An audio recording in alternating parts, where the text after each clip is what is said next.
Siksik, liglig ang Pasko ni Kim Chiu dahil bukod sa natapos ng matagumpay sa streaming app ang kanyang serye, may endorsement pa siya ngayon para sa holiday season.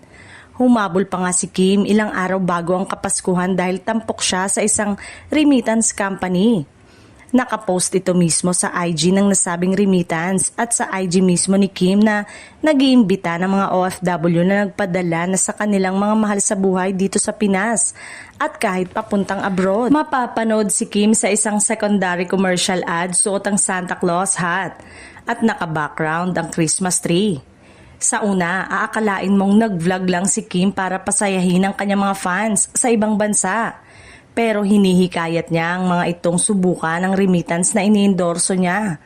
Marunong din naman ang remittance na ito dahil maraming mga solid at supporter si Kim sa iba't ibang panig ng mundo na hindi lang nagpapadala ng pera sa kanilang mga mahal sa buhay dito sa bansa, kundi namimigay rin ng financial support sa mga fandom ng Kim Pao na may mga Christmas outreach program.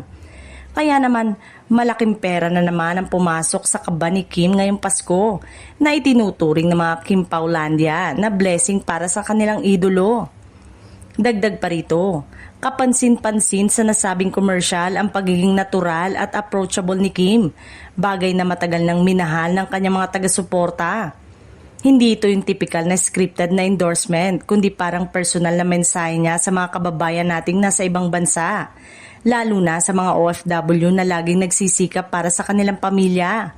Dahil dito, mas lalong naging epektibo ang kampanya ng remittance company at mas madaling nakarelate ang mga manonood.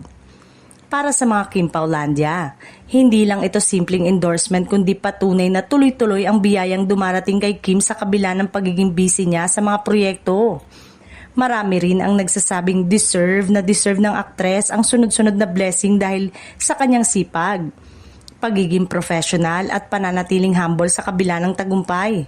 Sa pagtatapos ng taon, malinaw na siksik liglig nga ang Pasko ni Kim Chiu, hindi lang sa trabaho at kita kundi pati sa pagmamahal at suporta ng kanyang mga tagahanga sa buong mundo.